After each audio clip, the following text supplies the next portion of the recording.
One of the things that's really important to me after I deliver professional development is that it's actually used by the teachers who attend my session and that they bring what they learned into their classroom. So I have set up a system that's going to allow my participants to fill out a Google form when they sign in, and it will collect their email information. And then a week after the workshop, they're going to get an automatic email from me, checking in with them, providing the resources in case they forgot the link, and also offering help and support where they can email questions or book an appointment. So this is a sample of that email. I also want to send an email 3 months later. And that's kind of another check-in just to see, did they really implement it? Do they have any student samples of work that they'd like to share? And if they were unable to implement it, again, provide assistance and support so that they can use those tools or what they learned in their class. So how I set this up is I created a Google form, and for this Google form, what the participants are going to do is they are going to type in their name, choose their school site, and this is just, I use this within my district, so I list the schools within my district. That part really isn't important for sending out the emails, but that's just for my own information. Then they need to enter in their email address and choose the professional development session that they attended. Now notice that I only have one PD session listed, and I did this on purpose. I didn't want to have a big long list to make it really confusing for them to have to search and find the correct professional development. So this is something that I'm going to update for each time that I offer the PD. I'm still going to use the same form, but I'm going to just update the choice and sessions that they have. So it's a required question, so they do have to check that circle and then press submit. Now, here is the back end of my form. So this is how I created the form. Notice it's a text box for first and last name, a drop down for school, and it lists the different options. And then I have a section for email, and here's the PD session. So before my next professional development workshop, I would go in and I would change this answer choice to the next workshop that I'm presenting. So the next step is to set up our spreadsheet of our responses. So you can see here that I've already filled out the form once just to have a sample set of data in it. And now I'm going to choose View Responses. Here is what our spreadsheet currently looks like. It has columns A through F, but we're going to actually make some changes and add a few columns. One of the columns that we need to make is we need to get a date column. Notice that the timestamp includes both the date and time, and that's not going to help us when we are trying to match up the dates to send out the emails, because the time is going to screw things up. So what I'm going to do is I'm going to insert a column to the right of column A, to the right of our timestamp, and I'm going to call this date. Now, we're going to have to use a special formula here to first get rid of the time, but then also to convert that into an actual date, for example, 11/20/2015. You'll find the formula that you need for this on the blog post. It's equal to _date in parentheses int A2. If you copy that over and paste it in, you're going to notice that it, with the int part, what that did is it rounded it to the lowest common integer. So it made it all zeros, but we still don't want those times there. So what we're going to do is we're going to switch this format from, we're going to go to format and then number, and we're going to switch it to date. Now you might think, okay, we can do that over here on this left one in the timestamp, but that's not going to copy down to the next rows. But if we do that here in this date, because there's a formula, it will actually copy down when we do our next step for all new form submissions. All right, so now we need to add a few more columns. So in columns H, I, J, and K, we're going to add a few new things. So we need our 1 week date, and we need our 3 month date. Now, for these columns, notice I did skip. I went from H to J. We're going to put something in I and K in a little bit. But to get the 1 week date, I'm going to enter in a formula in column H, cell H2, and I'm going to say equals, and I'm going to click on this new date that we created in B2. And then I'm going to add 7 days. So add +7 and enter. For the 3-month date, I'm going to do the same thing. I'm going to do equal sign, and I'm going to choose my date from B2, but this time I'm going to add 91 days. And so now you can see when we want our 1-week date email to be sent out and our 3-month date email to be sent out. Now what we need to do is we also need to set up something to trigger so that when we run one of our add-ons, that it will know to send out an email if this day, if you know it comes to be 11/27, it knows that that's today and that it's going to send out the email. So in column I and column K, I'm going to add 2 new things.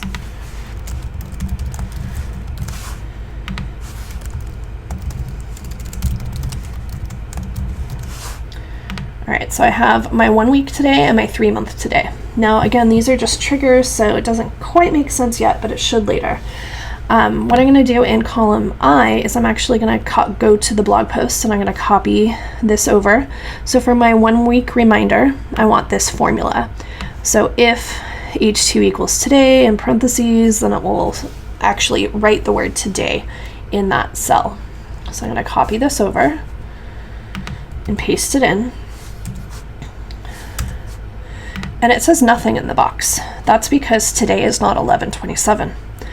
But I'm going to do the same thing for my 3-month. I'm going to copy this formula and put it here. And again, it says nothing. Now the way that we can test this out is if I go back to my original timestamp, and I'm going to change the date here to a week ago.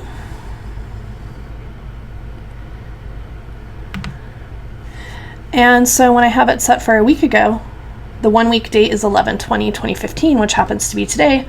So notice it says today in this box. And it doesn't say anything in the 3-month date because today is not 2/12. So you can kind of get an idea of what we're doing, that we're making this say today if today is actually 11/20. And we're going to again use these columns later to send out our emails. Now, one thing that you might have noticed is when I changed the date in column A, it's no longer a timestamp. It got rid of the time, so it just shows the date.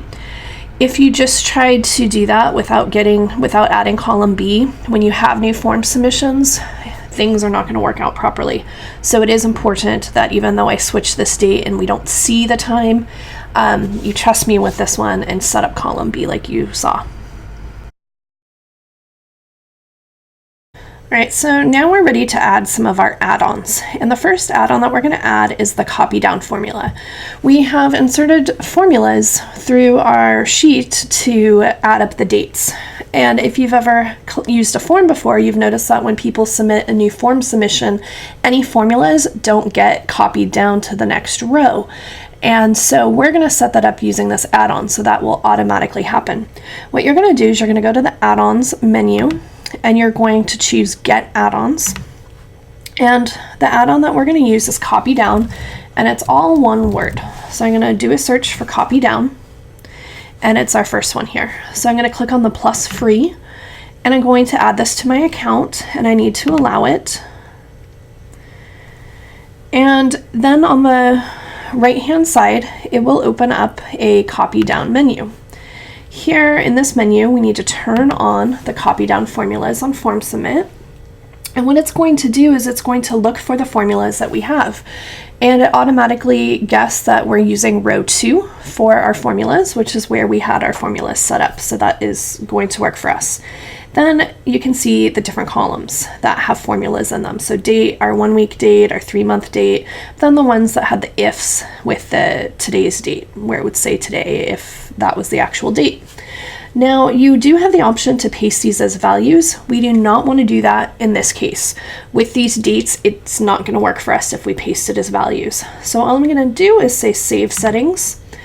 And then you're going to notice that there are going to be some changes with your sheet. So I'm going to close this little window on the right. And as I move my spreadsheet over to the right, we now have an extra column, column L. And this is our formula copyDown status. And it tells us that row 2 is now our master formula row, and we don't want to sort it.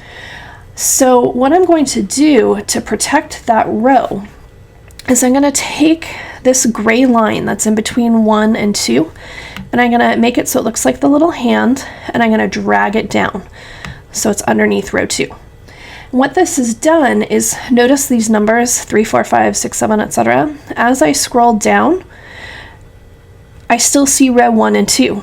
And if I were to do a sort, row 2 would not be included in that sort. So this just kind of helps protect our data. Now I want to leave my timestamp data intact, and I want to leave my date intact because that is where the formula is. But I'm going to just go ahead and delete my first name, last name, school, email address, PD session, because that isn't any information used in our formulas. But I'm going to leave what I have in cell H2, I2, J2, K2, etc. Because those are our formulas that we want to copy down. So now we are actually ready to do the next add-on to be able to send our triggers for our emails.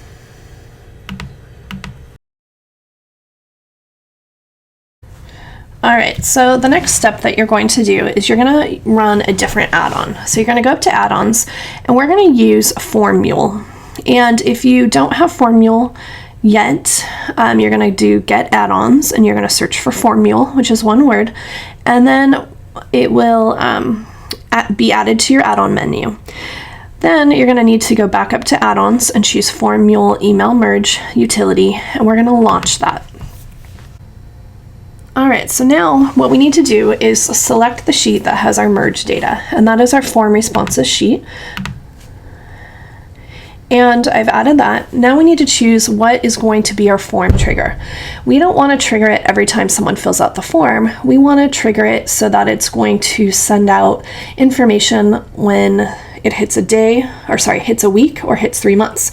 So we need to check this daily to be able to tell if it says today in those columns I and K.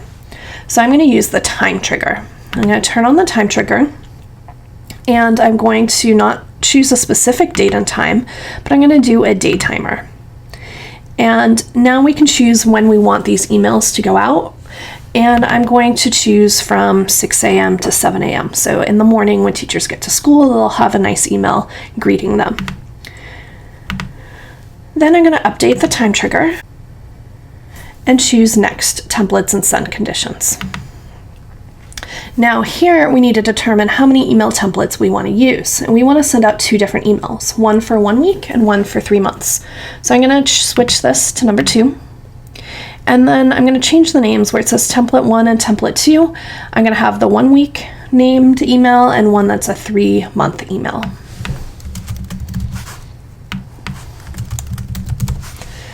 And then the send condition. So we're going to change this, and we want it to be the 1 week today. And so if the 1 week today column equals today, so if it says today inside that column, it will trigger and send that email. For our 3-month email template, we want that to be triggered by the 3-month today, if that one has today inside of that cell. So I'm going to save my template settings.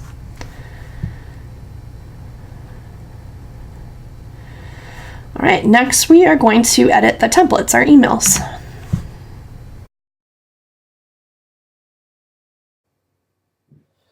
All right, so I'm on my 1 week template. The 2, I need to choose an email address. So I'm going to click in the email box, and I'm going to click on email. And notice it put it in the little caret icons. So email is going to fit within those carets or brackets, whatever they're called. Now I'm going to leave the CC, BCC, I'm going to leave all that blank. If you want to CC yourself so you get an email, you can put that there. The subject, I'm going to put thank you for attending, and I want my session name. Here it is, PD session. Thank you for attending PD session. I'm going to put it in quotations because it's a title. Thank you for attending last week. Then here in the body, now this part's a little funky. I want to start out with the person's name. I'm going to choose their first name. Notice when I click on first name, it says first name, colon, and then it has the first name in carets. Now, this first name part in carets is what's going to be filled in with the person's first name that they entered on the form. So it's pulling the information from column B in my spreadsheet. But this part here, first name, that's actual text that they're going to read. So I don't want it to say first name colon and then plug in like Melissa. I just want it to say Melissa. So I'm going to get rid of this info here. So we'll say first name, and then at the end I'm going to put a comma. No space, just a comma. So then it will say like Melissa, comma. Then you can write out your email that you want to send to them. Now, in my email, if we go back to it, so here, notice I said you can find all the resources from the session on the PD website. So this is where all of our resources are. I have this hyperlinked, so when we click on that link, it will open up the actual website where they can find the information about the session. I also have on here email addresses, so if they click on the name, it will pop up and send an email to that person. So how to do that is you can actually use HTML, and if you click on this link, it shows you how to do that. But let's just say I type in thanks for attending I go to PD session again. Notice it says PD session colon whatever, so getting rid of that. Thanks for attending the blank workshop last week. You can find the resources on the PD website. Okay, I want it to say that, but I want this PD website to be hyperlinked. So the way to do that is using this HTML. And I do have something that you can copy from my blog post. So right here, the HTML website link, if I copy this section here, notice what's in red is the web address. And what's in blue, that's actually what is visible. So that's what they would click on that has the hyperlink to this website. So I'm just going to copy this, come back. I'm going to get rid of on the PD website. I'm going to paste in that HTML, which has the PD website URL address, and then what is visible to people is going to be SUHSD PD website. I do want a period at the end of this sentence, so I'm putting that outside of the HTML right there. If I want to say, please email Melissa if you have questions, what I would do for that is a separate HTML, which they don't have how to do the mail to HTML here. So I have this right here where you can copy. So what is in red is the email, or like the HTML that will allow you to send an email. And then what's in blue is Melissa, so that's what's visible again, and what is hyperlinked. So I'm copying that. And where it says, please email Melissa, I'm going to replace Melissa right there with the HTML that I just copied. So it has the href, blah, blah, blah, mail to mhero@seq.org. So you would switch this with your email address. And right here, you would switch with your name if you have questions. And then I could say thanks. And you can write more in the email, it's up to you. Now, if I want to preview this, if I click preview this, right now I don't have any data in my rows on my spreadsheet, so it's not totally perfect. Right here before the comma would have the first name, the session would be in between these two colons, etc. Here are the hyperlinks. If you actually try and click on those in this preview, it's not going to work. So I suggest testing it out by like filling out the form once yourself and waiting till the next morning between 6 and 7 to get the email. But if you copy the info that I had, it will work for you. So I'm going to click on the X to close that. Oops, actually didn't mean to do that. But if you accidentally do that, I'm going to go to Add-Ons, and I'm going to go back to formMule, and I'm going to go to Setup, Build Preview Templates, because I actually only set up one template so far. I set up the 1 week template. So I also want to set up my 3-month template. So I can go to this little drop down, choose 3 months, and do the same thing. So you'd add in your to, your subject, and your body. And you don't need to preview and send all. It will save once you type this in here, so you can close this. Now you're ready to use this form as your sign-in at professional development, and it will send out a 1-week and a 3-month email to your participants.